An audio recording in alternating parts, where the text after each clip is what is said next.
Ladies and gentlemen, our council meeting will be starting in 1 minute.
$7:40.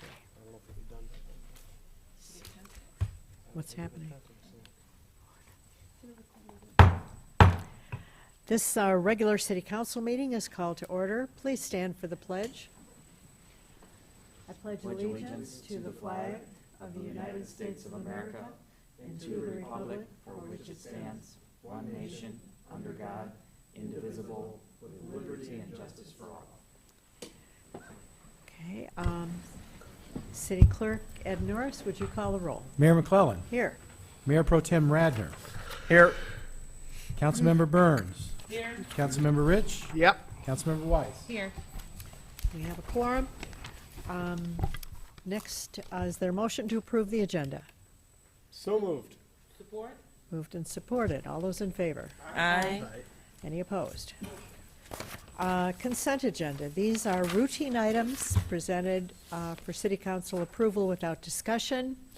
Any item can be dropped from the blanket motion and approved separately. Regular council meeting minutes of July 17th, 2019. Special council meeting minutes of the same date. Arts and Cultural Diversity Commission meeting minutes of February 14th, March 14th, and April 11th. Zoning Board of Appeals meeting minutes of February 26th.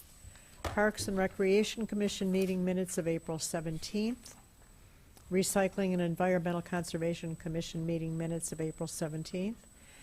Request to approve a professional services agreement with MCCI for Laserfish software and services in the amount of $21,107.50. Payment application number 2 for the 2018-19 water main replacement project M675 to Macomb Pipeline and Utilities, Company of Sterling Heights, for the amount of $143,534.32.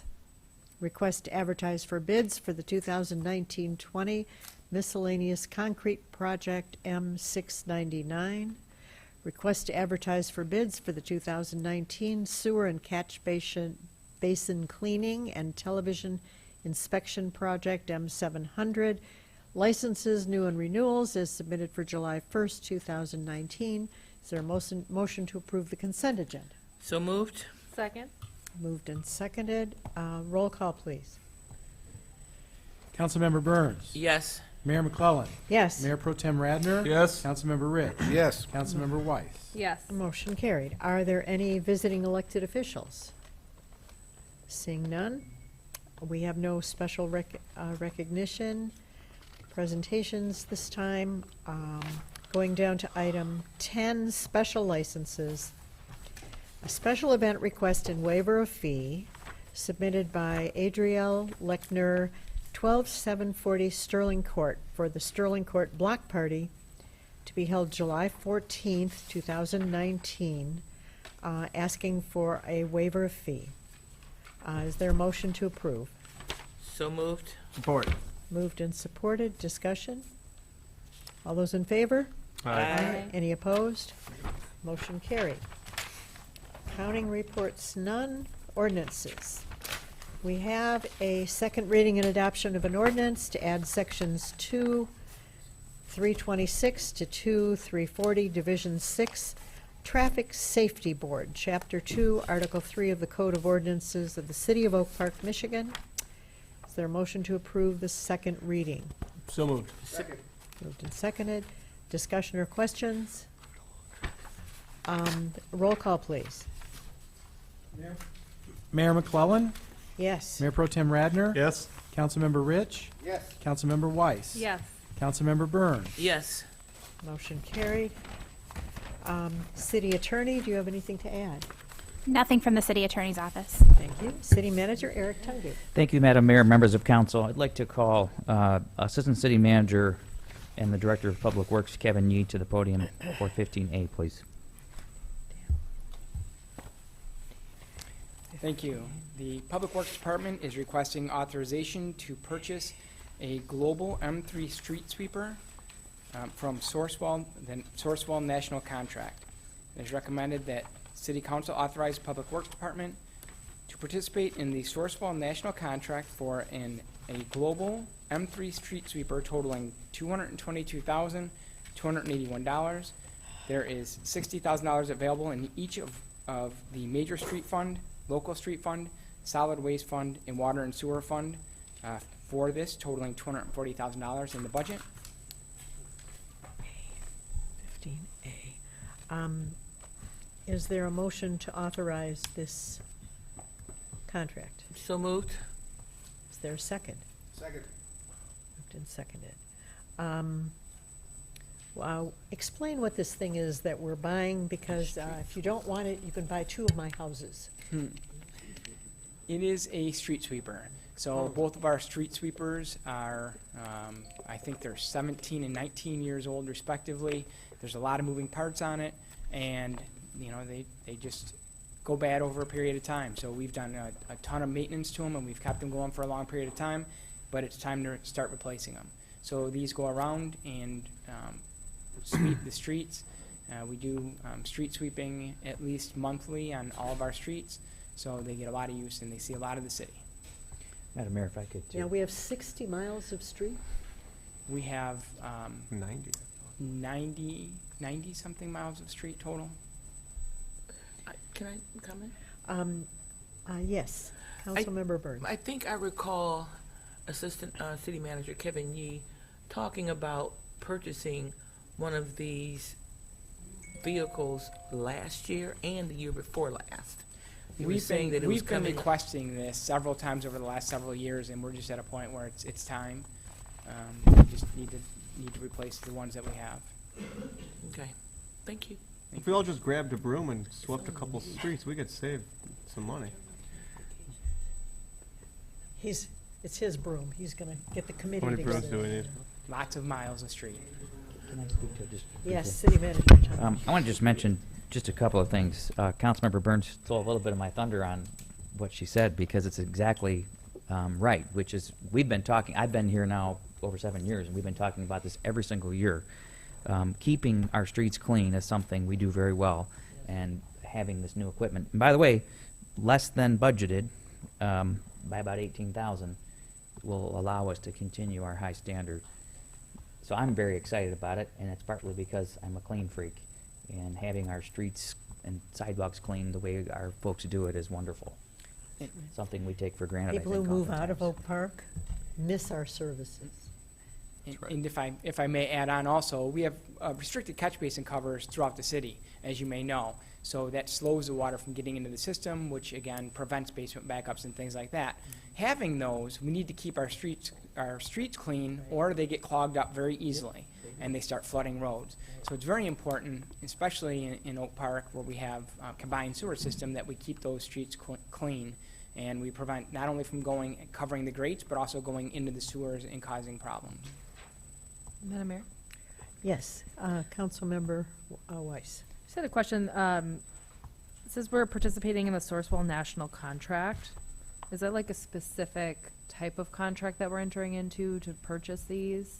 So what it is it's an organization who pre-bids out products and services, and we're just piggybacking on their pre-bid amounts to make the purchase. We've done it with a lot of different organizations, including the county and the state. This is just an organization that does pre-bid contracts, so we're just piggybacking on their pre-bid. Thank you. Are we ready to vote? Roll call, please. Mayor Pro Tem Radner. Yes. Councilmember Rich. Yes. Councilmember Weiss. Yes. Councilmember Burns. Yes, Mayor McClellan. Yes, motion carried. I love to see those signs on the corner. No parking, we're gonna be sweeping the streets on Thursday. We try to give as much notice as possible and try to get the cars off the street so we can get the best job possible. Yeah. Unfortunately, we can't force people to do it. We ask. So, Assistant City Manager Yee, 15B, please. thank you. The Public Works Department is requesting authorization to purchase the following vehicles from the Oakland and Macomb County pre-bid contracts. These are both public safety vehicles. One will be a marked 2019 Chevy Tahoe police package in the amount of $36,429. There's $60,000 budgeted in the motor pool fund. That $60,000 will also cover the outfitting of the car, so it isn't just that far under. There will also be outfitting costs for that, and a 2020 Ford Explorer for $29,328, and there's $30,000 budgeted for that also in the motor pool fund. It is recommended that City Council authorize the Public Works Department to participate in the Oakland and Macomb County pre-bid contracts for these vehicles. Vehicle purchases totaling $65,757. So moved. Second, Why does this come I out of have the a public question. works budget? Not, I'm sorry. What? It's out of the motor pool fund. So the motor pool fund is funded by different accounts that, based on rental charges, so to speak, for where the vehicles get used from, and then the money is funneled from the accounts, including the general fund, into the motor pool fund, and that funds vehicle purchases. Okay. I have a We question. Question, administrated out of Councilmember Burns. Kevin Yee's department administrates our fleet. Gotcha. I noticed for the 2018 Chevy Tahoe, there is a surplus in the budget for the outfitting of the vehicle, which I was going to ask about. But there is not a surplus really for the 2020 Ford Explorer. So I'm going to assume, I think I recall it takes maybe $20,000 or $30,000 to outfit the vehicle. This is an unmarked vehicle and will not be outfitted with, all the Bells and whistles? extra Okay. equipment. All right, thank you. I have a question, Madam Mayor. Question. The outfitting of the vehicle, does that also fall under the same budget, or does that fall under public safety? It'll fall under the same budget. Okay. Are we ready to vote? Roll call. Councilmember Rich. Yes. Councilmember Weiss. Yes. Councilmember Burns. Yes, Mayor McClellan. Yes, Mayor Pro Tem Radner. Yes. motion carried. Assistant City Manager Yee, 15C, please. The Public Works Department is requesting authorization to participate in the Oakland County purchasing bid for the purchase of water meter remote radio reading devices. The radio reading devices replace the older version, which have been failing over time. It is recommended that City Council authorize the Public Works Department to participate in the Oakland County purchasing bid for the purchase of 1,299 Neptune R900 water meter remote radio reading devices at $92.34 each, for a total of $119,949.66. There is $120,000 budgeted in the water and sewer fund for this purchase. Is there a motion to authorize this purchasing bid? so moved. Second. Moved and seconded. How many of these total have been done in the city, and how many still need to be done?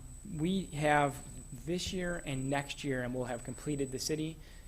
These reading devices have been a lot more reliable. We've been putting them in for several years now, and the old ones, when they ran out of battery, they were done. These batteries are replaceable.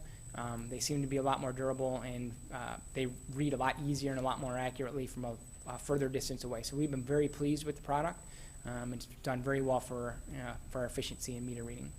So I think what she's asking is 60% of Oak Park has been done with the upgraded meters, or 40%? We're probably about 80%, Okay, and then over the next 2 years, we'll complete it. okay, thank you. Thank you. And you already answered the question that I had about accurate, because when the batteries go out and it's estimated reading, sometimes people get hit with high bills, and that's difficult. So these are more reliable and more accurate Yes. than what As we. far as accuracy goes, even the old ones, when they read, they're accurate. They're reading the real numbers. It's just a matter of the reliability of the reading. So yes, sometimes if we weren't getting the reads, they may have to estimate a bill. But usually we do try to still go out and physically read if we have that issue. But these have been very reliable. We've been very happy with them. Say that again. We also, with the old meters, if anyone thinks they have an inaccurate meter, then we will do a test to determine if the meter is faulty. All right. Any other questions? A question. Yes. So you said in the next few years these will all be replaced. Yes. Do residents get notified when their meter's being replaced, or? It's not a meter. So this is the exterior meter reading device outside the home. Okay. So, no, we don't generally notify people. We just go out and they're on the exterior of their home, on the front of the home. So we go out and replace the device. It takes, 5 minutes or so. Okay. So they just go out, replace the device, and it's really it's seamless for the resident. Okay. Any other questions? We're ready to vote. Councilmember Weiss. Yes. Councilmember Burns. Yes. Mayor McClellan. Yes. Mayor Pro Tem Radner. Councilmember Rich. Yes. Motion carried. Assistant City Manager, Yee, 15D, please. I never thought we'd get to this point. Well, this is attached to our proposed change order number 4 and 5 and payment application number 6 for the 2018 45th District Court renovation project. The proposed change orders are for revisions to the original project scope, including the HVAC controls, technology upgrades, automatic door openers, and I will add that the court had also requested on the back behind the judges to put sound, I say sound like a sound barrier, but similar to what we have here that would stop the echoes in their courtrooms. So, there have been some changes that both we've found as we've gone through the process and have been requested by the court. The project is approximately 90% complete. It is recommended that proposed change orders number 4 and 5 for the 2018 45th District Court renovation project M684 to Frank Rewald and Sons be approved in the amount of $26,049.03. It is further recommended that payment application number 6 for the same be approved in the amount of $320,432.32. Okay. Is there a motion to approve? So moved. Second? Moved and seconded. Discussion? Yes. Yes. Councilmember Burns. Okay, now we've had obviously 1, 2, and 3 change orders. We're on 4 and 5. The project is 90% complete. How many change orders do you think we'll have again before it's 100% complete? I hope we'll have one final balancing change order, which may end up, we need to figure out where we're at, but it may not end up being much at all, may just balance the quantities. But we're still working through, and again, when you're doing a renovation, we found that some of the ventilation systems in the bathrooms weren't hooked up to anything, so we had to hook up ductwork. There's been just an amazing amount of things that we've come across. Some things that, In any renovation of an old building. like any renovation of an old building, and some of the things have been added hindsight, like, well, we'd like to see this, we'd like to have that.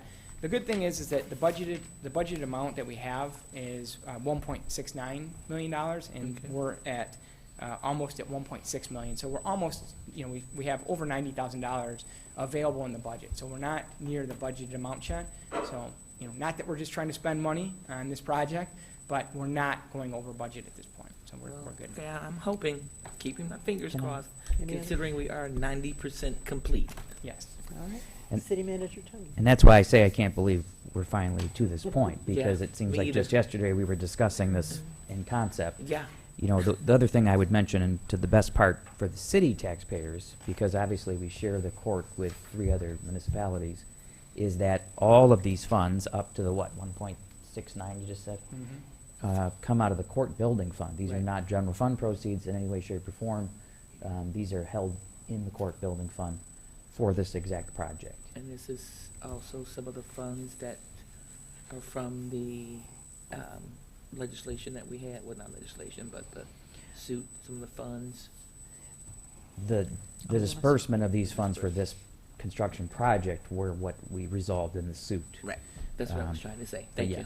But that's what this is, and I think, Kevin, when are we looking at it being 100%, I'm sorry? ballpark 100% 100% done? when? Oh, How when? quickly? Probably 2 to 3 weeks. Oh, cool. Okay. Yes. And then we would like to give a Balloon nice celebration. tour gonna turn the to crowd. city council here. Maybe before a council meeting, we can go over and take a look at everything, check it all the improvements. I can't believe. It was in bad shape. It was, the Yes. people- attorneys who came said it was about the worst one they went to. Not just that, just the entire process of everything, of getting to the point to have it remodeled and everything that went into it, so. And keep in mind, the court is occupied by the court, similar to other facilities here, but the city government owns Right. all of those properties. So it's an investment in our In our- asset for the long exactly. term, too. Nice. Did we vote? Okay. Councilmember Burns, Yes, Mayor McClellan, Yes. Mayor Pro Tem Radner, Yes. Councilmember Rich, Yes. Councilmember Weiss. Yes. Motion Thank carried. you. Thank you. 15E, I'd like to ask Director Robert Barrett to join me at the podium. Hi, Rob. Good evening. Good evening, City Manager Tungate. Good evening, Mayor and Council. Before you is a proposal from OHM to do the professional services of the preliminary engineering for the Safe Routes to School grant. Attached is the proposal from OHM to do the preliminary engineering and the bidding services for Safe Routes to School project. In anticipation of being awarded the Safe Routes to School grant, OHM will design related infrastructure projects throughout the city, including sidewalks, crosswalks, a left turn phase signal, the installation of pedestrian signals to enable and encourage children to bike and walk safely to and from school. Proposal includes the design, engineering, and the bidding document preparation for this project. It is recommended that the proposal from OHM advisors to perform the preliminary engineering and bidding services for the Safe Routes to School project be approved for an hourly, not to exceed fee of $79,000 upon review of the city attorney's office. There's $200,000 budgeted in major street funds for these expenditures. So did we just want to say not to exceed the maximum total fee of $79,000? Correct. I think what he's saying is hourly, comma, not to exceed fee of $79,000. Okay. Yes. All right. Is there a motion? So moved. Second. Mayor Pro Tem, thank you. Discussion or questions? This hurry up and get has it been done. kind of something we've been dying to do for many, many, many years, and didn't have the packet of money to do it.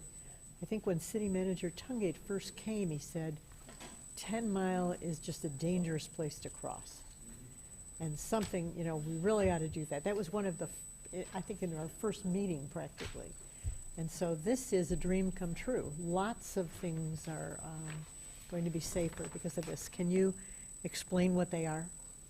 Well, as stated in the one paragraph, some of the major items are going to be a refuge island mid-block between Church and Greenfield for the safe place for the pedestrians to rest if they don't make it all the way across Coolidge waiting for traffic to clear, including enhanced warning devices for the crossings. And a significant portion is going to be a left turn phase at Church and Greenfield, Church and 10 Mile Road there, where there's an issue waiting for the kids to cross to school, and the parents trying to turn in and make their left turns, and nothing's getting completed, and it's really quite a cluster if you've ever been there early in the morning, and this would really resolve a lot of the issues right there. So that'll smooth out that traffic snarl. That's wonderful. And then what's on Lincoln? Pardon? What's happening on Lincoln? On Lincoln, we're going to eliminate one of the crosswalks and enhance the second crosswalk. There's two crosswalks side by side there, which is confusing and makes the one of the turning movements more difficult coming out of there. So we're going to get rid of the Is it first that little island that's further going? east one and enhance the one that's further west. So the little island is going to stay? Yes, Little, yeah, that will stay, because that's right where the sidewalk comes. correct. Okay. All right. Well, this is great news, that we have the funds to do this and not out of general fund. Any comments or questions? Roll call. Mayor McClellan. Yes. Mayor Pro Tem Radner. Yes. Councilmember Rich. Yes. Councilmember Weiss. Yes. Councilmember Burns. Yes. Motion carried. Director Maroney, 15F, please. Yes, good evening. We had recently conducted a study with the communities of Berkeley and Huntington Woods. It was a multi-community planning grant that we received funding through SEMCOG to do, and it was to study 11 Mile Road and Coolidge Highways to determine a few different items, one being if it was feasible to do road diets on these segments of the road, as well as where possibilities were to add green infrastructure. And then the third item was to increase or make better crosswalks and maybe increase the amount of them between each community. Right now, there's very few of them, and we wanted to determine the best locations for them and where it made most sense. So that's what this planning grant was addressing. We have the final report in that we'll be finalizing the grant out later this month. And I've asked Spalding to Decker, our consulting firm, to come in and give a presentation to City Council of their findings. And I have Larry Dropaski here from Spalding to Decker.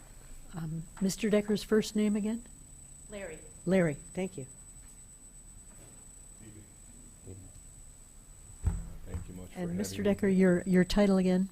Yeah, my name's Larry Dropaski. I'm a senior project manager at Spalding D. Decker in our transportation group.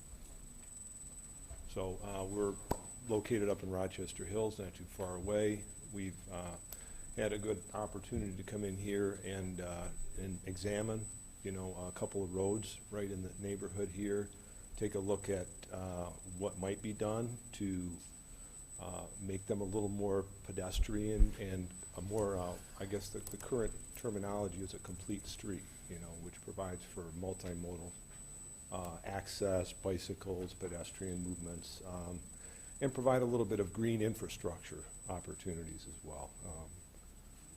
Most people, if you get around the area, you'll notice there's a lot of that going on. There's a lot of opportunity here, I think, on this corridor, and so we just put together a little short presentation to show you what we came up with.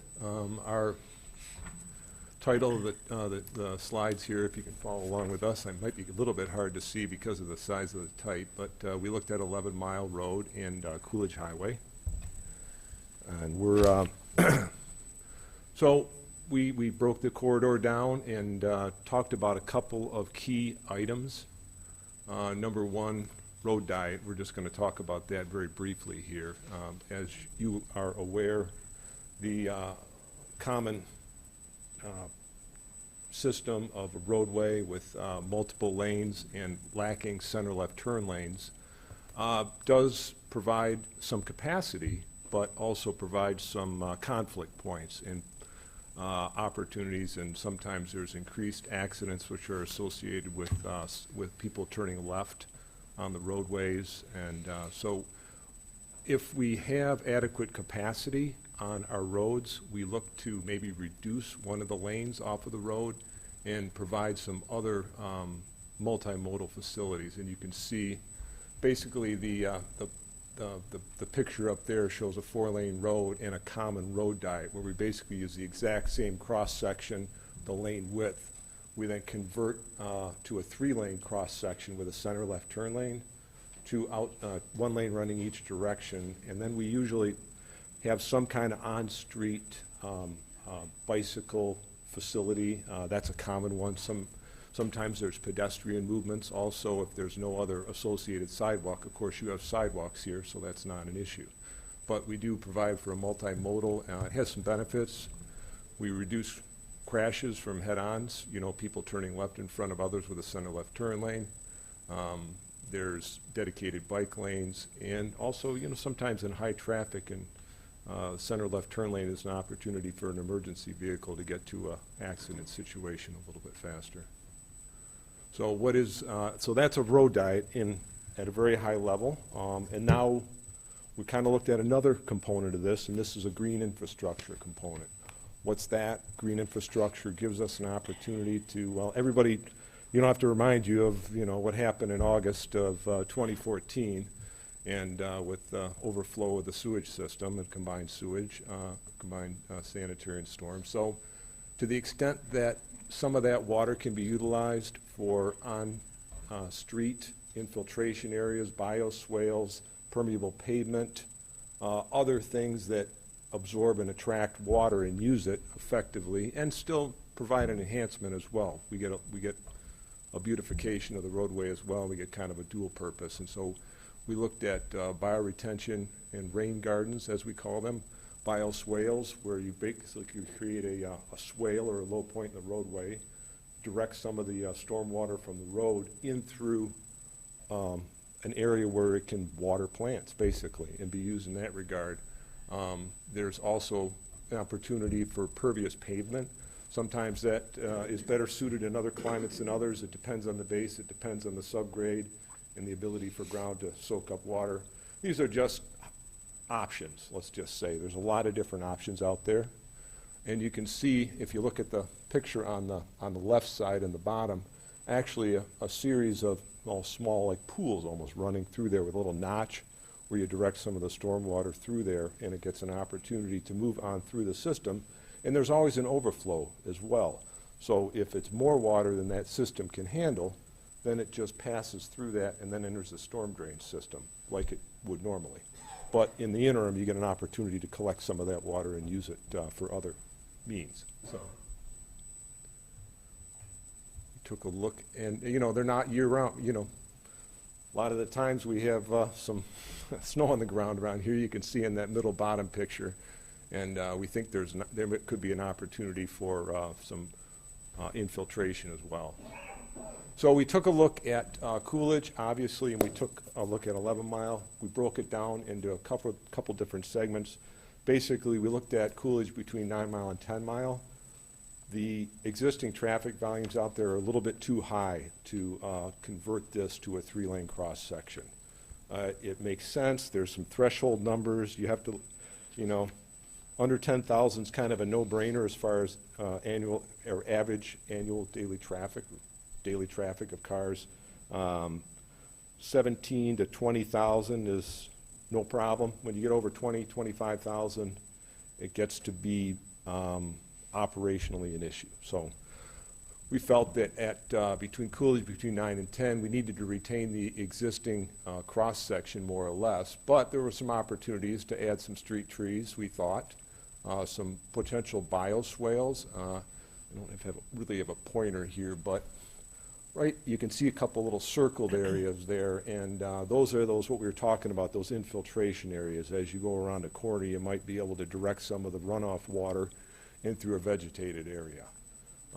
So some greenbelt plantings. Obviously, some of the corridor here specifically, has a lot of concrete in it, and there could be some opportunities. I know there's a lot of on-street parking, with a small curb island either side of the roadway and the parking area. Those are kind of like almost ideal spots to take out some of that pavement, enter a little vegetation, direct a little water through it, and not only do you get a little bit of benefit, but you also get a little, kind of a more friendly, kind of a beautification process as well goes on. So we also looked at reducing the lanes. That's one thing you could do out there a little bit, and when you get down to 11-foot lanes and squeeze traffic down, it goes slower.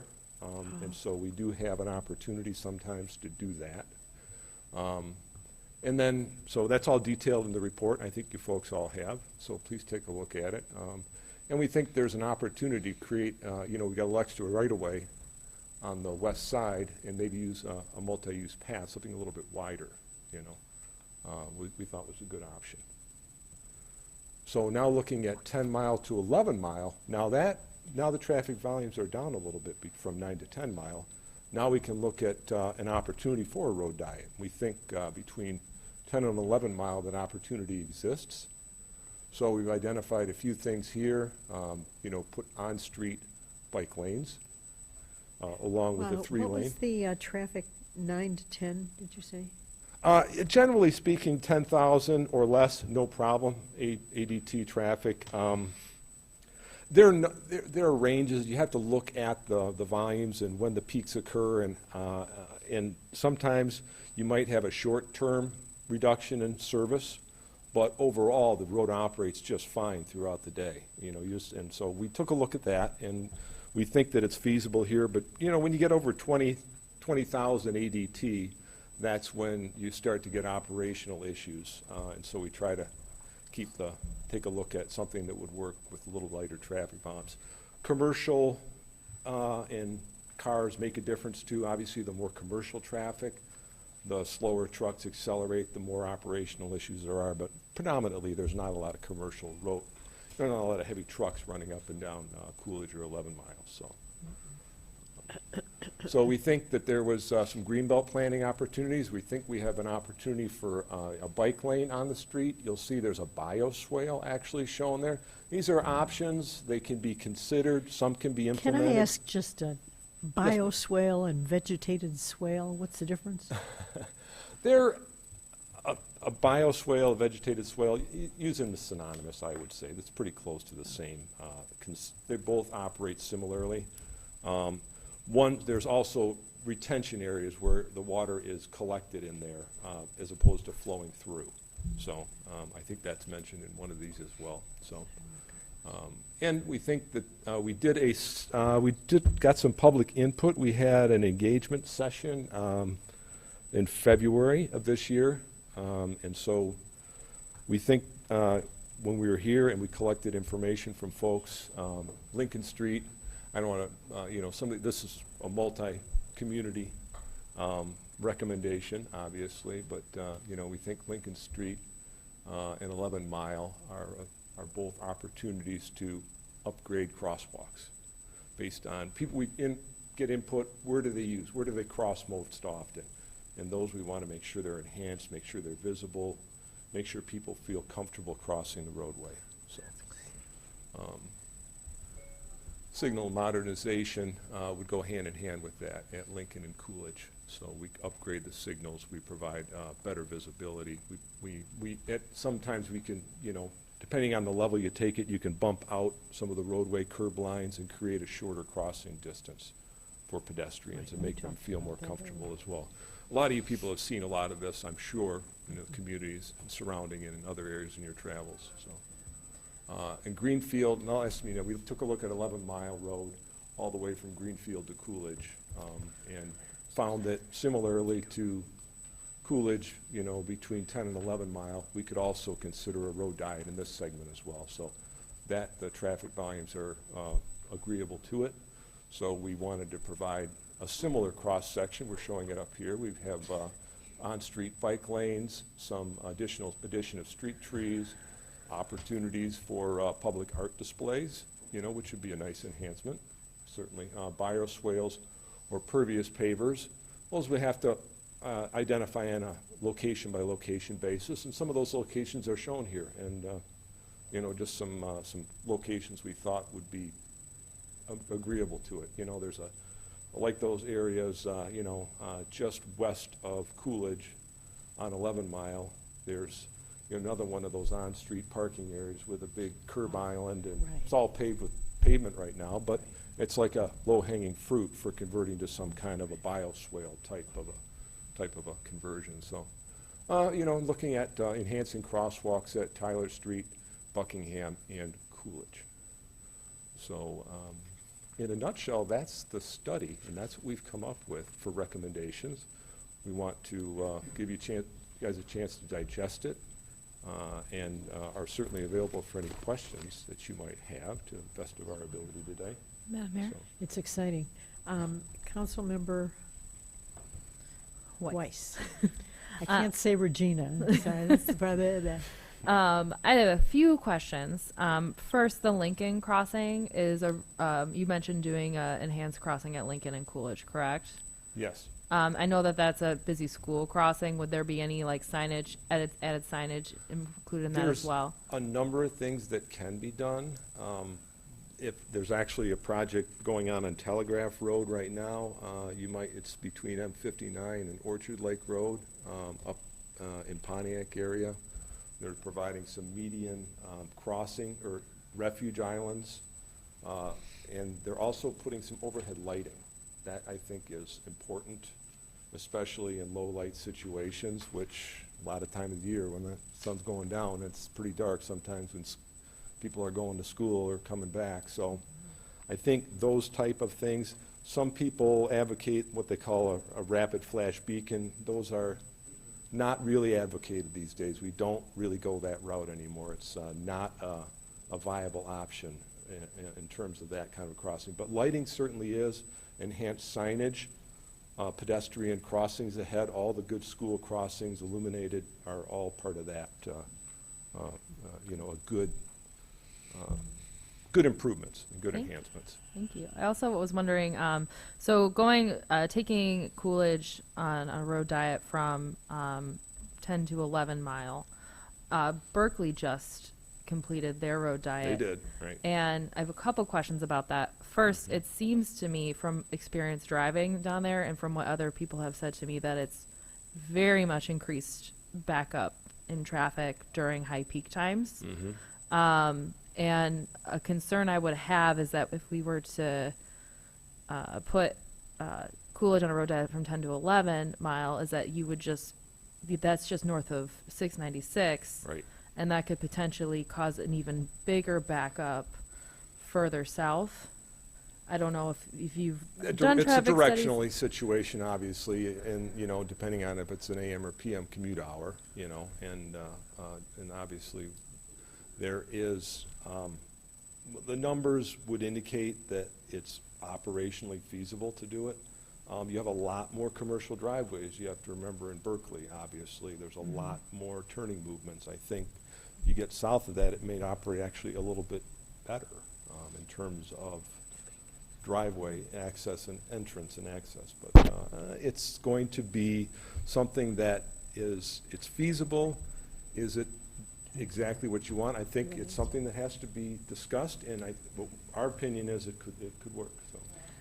I don't City know. Manager Tungate. I don't know that, council members, these are a series of studies that, Right. no one at this point is making a recommendation for a road diet on Coolidge. But I'm very much intrigued by the crosswalk improvements, and I know the Assistant City Manager and I have discussed these outcrops for the parking areas, minus the coffin planters of mine. But I definitely think those are some viable things that we should discuss. But as far as the road diet portion of it, we're simply hearing the results of a study, not responding or supporting it at this point. Yeah, and just so you know, this is the first of many steps that we're going to take in this. This was just the initial study on what the findings are. We're going to get further feedback in regards to the Berkeley road diet. They're going to do a follow-up report in October, so that'll give us more data to work with. And our next steps from here is to have a meeting between all of the city councils with all three communities to further discuss what our next steps are, what each community wants to do, because in all of these, we share the roadway. So it's not just a decision within one community. So there's going to be a lot of follow-up to this, community input sessions. This is just the study that was conducted. We just want to present some options, and we've done that, and for your consideration, obviously, and the extent that a corridor can be extended, if it makes sense, that would be up to further evaluation and discussion. May I ask a question, Madam Mayor? Kim, where do we go? I mean, what are the next steps with all of this? These guys have done their study. Yeah, so they've done their study. We'll close out this grant, and then we're going to have that joint meeting between Berkeley, Huntington Woods, and Oak Park to discuss what our next steps might be and if each community supports doing any of these projects. And if so, then we determine which ones we want to do. We start planning for them, looking for grants, do community input sessions. So this is going to be a process. This is not happening Kinda overnight. like 9 This is Mile. just step one.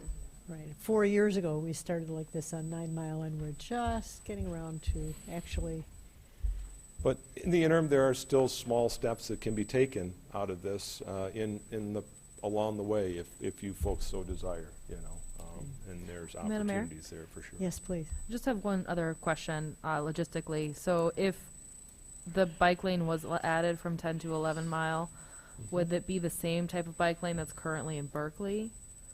What we've shown on our schematic is a similar cross-section. Where we have a roadway and then we have some area. I should back up real quick if I can. No, I don't know if I can anymore. It'll have to be reloaded. Hey, there we go. Excellent. 11 Mile Road. All right, back up. 10 to 11. There we go. Okay. So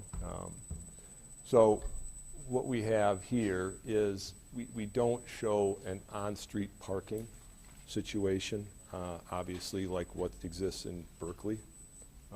But we do have other green infrastructure shown on here, things that could be done. There's a bioswale, there's a striped buffer area. Just provides a little bit more offset between the vehicles and the non-vehicle, for the bicycle movements. So there are a lot of iterations. This is a high level. We just wanted to show the cross-section. There's a lot of available road width out there, and you can do with it what seems to make the most sense. And some of the options make more sense than others. You have to consider the implication of salt application and how that might affect a green infrastructure. Sometimes it might work better for the little bioswales to be outside of the curb line, where you're directing stormwater through it, and you can not plow the snow up with the salt down up to it. But all those things, there's a lot of options out there. There's salt-tolerant plantings that can go in as well. And where you have areas where you don't have that concern so much, you could plant it with a row of daylilies like you have out in front of the city hall here, which is very nice. So, we don't mean this to be an end-all, be-all. It's a schematic. It's one option, and by all means, there's a lot of options out there. And what makes the most sense is, we'd love to study it and give you some very specific recommendations, obviously. And as time goes on, maybe we'll have that opportunity to do that. And but there are options out there, and there's a lot of good things and a lot of emphasis with this type of multimodal and complete streets philosophy right now. And so it would seem like it might be a good fit in this location. Yeah. The idea of soaking up some water that didn't flood our homes, that would be extremely popular. Absolutely, yes. Yep. Yeah, thank you. Thank you very much.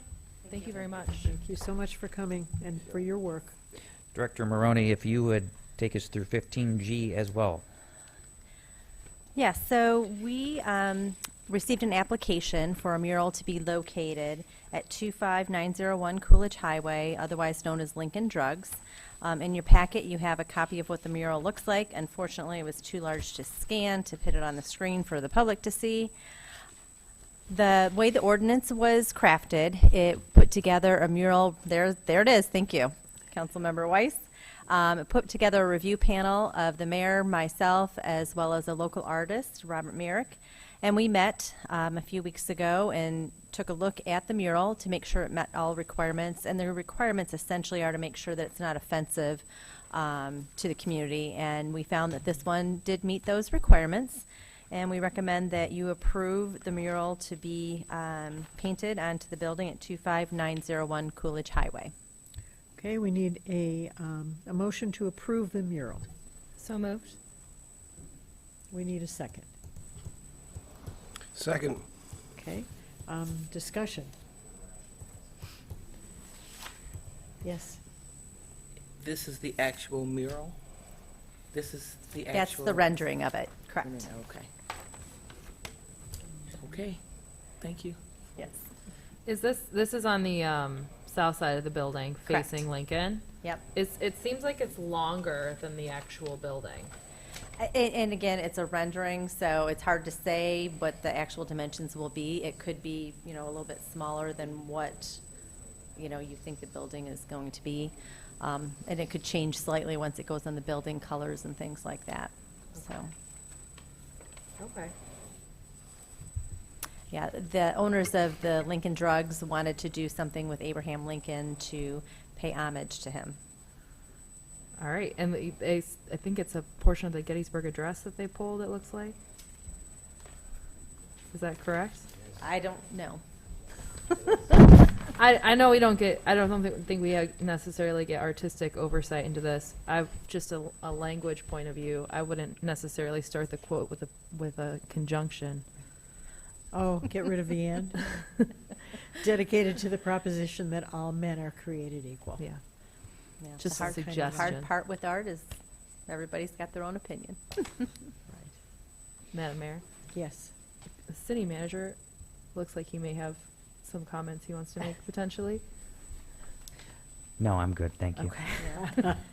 And I'm not sure if the artist is in the audience, Howard Fridson. No? Okay, I know he was maybe going to come tonight, if you had any questions for him. Okay, are we ready to vote? I have a or- question. Yes. Did you look at any other art or murals by this individual? Have I seen some? Yes, and he does good work. I've just a comment. I do like the idea of more public art and murals. I think it will beautify our city. I think Abraham Lincoln's a good person to put out there, and obviously, being at Lincoln Drugs, it's appropriate and on Lincoln Street. So, yeah, it's nice. Go for it. Ready to vote? Roll call, please. Councilmember Rich. Yes. Councilmember Weiss. Yes. Councilmember Burns. No. Mayor McClellan. Yes. Motion carried. Madam Mayor, members of council, except that I'd like to remind our community members that we have our gigantic, fantastic July 4th festivities this Thursday. That completes the city manager report for this evening. Thank you. Thank you so much. Call to the audience. Please limit your comments to 3 minutes and give us your name and address before you start.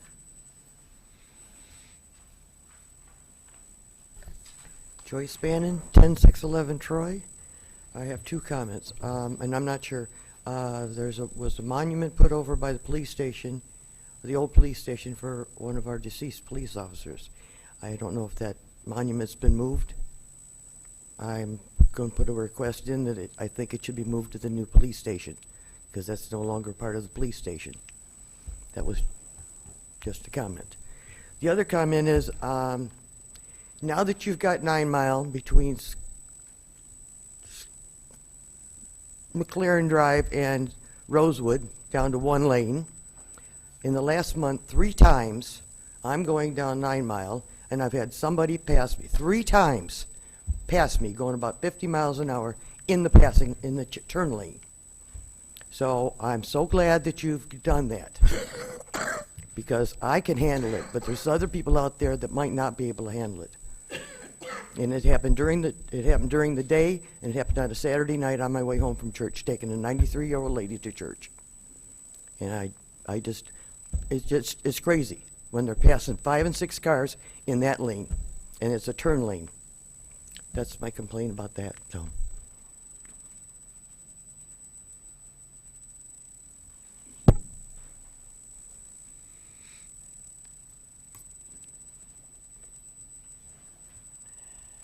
My name is John Klein. I live at 14021 Balfour. I wasn't going to address the council tonight, but since the street cleaning vehicle is about to be purchased, I just thought I'd bring up something that the council may not be aware of. I have 3 cars, and 2 of our cars are always parked on the street because my wife is always coming in and out of the driveway, and I don't want to block her car. So, but I never know when the street cleaning vehicle is coming down the street. Even though I know the day, I don't know when it's coming, and the window can be as much as 8 hours from what I've, experienced. And I was wondering if possibly we can use technology to fine-tune it. Maybe some sort of GPS-type device that like they have on the buses that run down Woodward, where you know the bus is going to be there within 5 minutes. Maybe something like that would be a possibility to implement, and I could just get a smartphone app, and then I know to move the cars, because right in front of my house is a 4-hole grate that gets pretty packed with debris, and if my son's car is there, it's not going to get clean. Right. Thank you. Thank you. That's, I don't remember which cities have that, but I have seen that where people can tell when the snow is going to be plowed and where the vehicles are on the map of the city and when your turn is coming. And I have seen that. Don't know the cost, but might be worth looking into. Anyone else?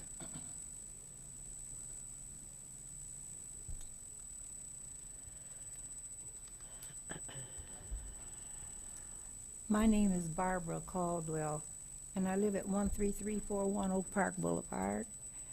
I've been over here for 40 years, and there's water that when I first moved in the backyard, I didn't have that problem, but now the water has come from the fence all the way up to my garage.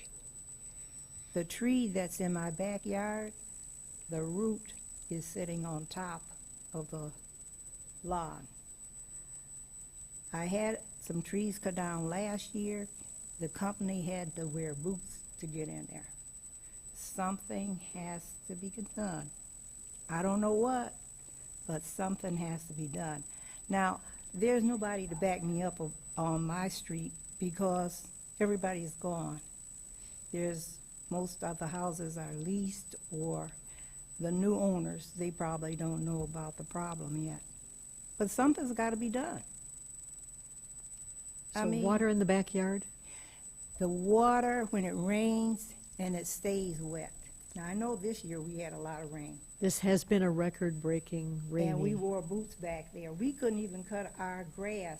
We had to have a company come in with those big, because the grass had grown up so. And this has been going on, and it's getting worse. Pretty soon it'll be up to my house. You're right. The second gentleman from the end there, Mr. Barrett, if you would speak to him.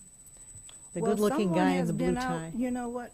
People have been out and they said, well, this is not Oak Park's problem. It's the contractors who build a house, and, you need this, you need that.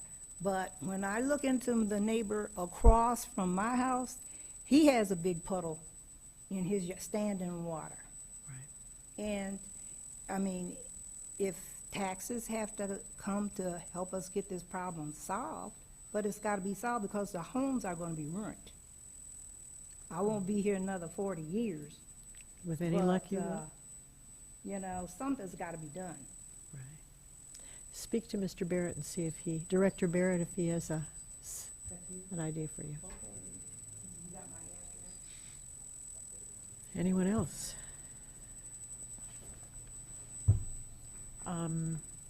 Call to the council. Councilmember Burns. Thank you, everyone, for coming out. Good night. Councilmember Weiss. Good evening, everyone.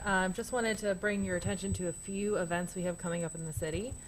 First of all, our farmers market had not the first kickoff because we had one event prior, but the main Wednesday kickoff this past week.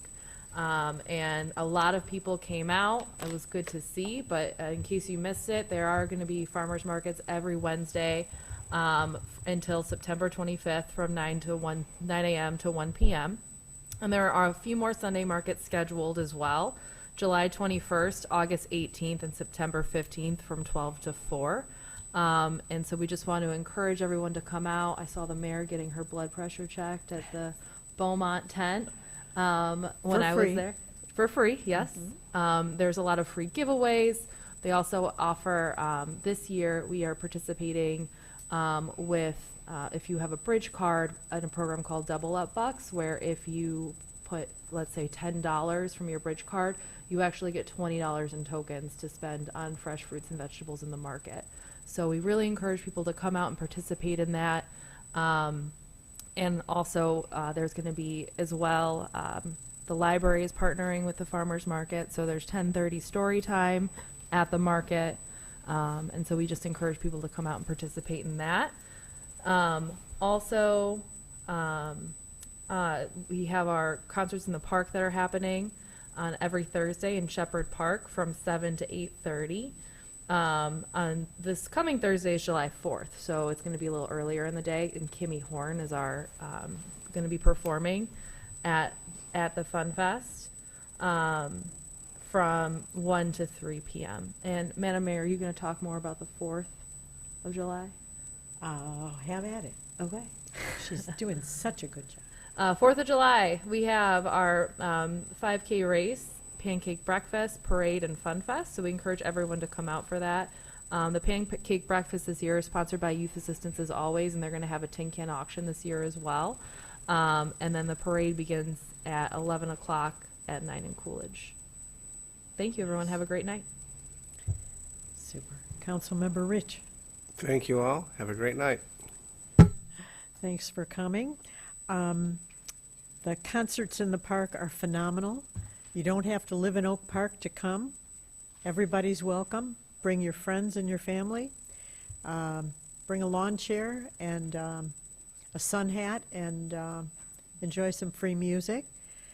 The neat thing about this 4th of July, of the many wonderful things, there's the Mayor's Run or Walk at 8 o'clock in the morning in front of the rec center. Come on out, bring everybody. We can have strollers, we can have everything.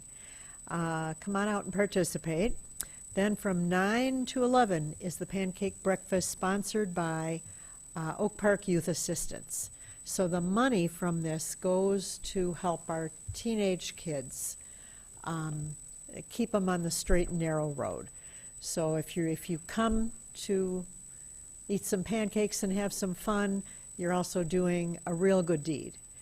The pancakes are $6 for adults and $2 for kids, so it is a bargain. And then we're upping it. There's balloons, there's music. It's not last year's pancake breakfast, so you have to come out and see what all we're doing. And we've got a tin can auction, so there's maybe an auction item with a tin can in front of it, and you buy tickets 3 for $1, and you could put all your tickets in the one thing that you'd really like, or spread them out. And a couple of things are $200 items that you might win for a $3 ticket, or 3 for $1, 33-cent ticket. So come on down and see what you can get, and bring your friends and family and all the neighbors. Thanks for coming out. Have a great night, and good night. What's that? Oh, yeah.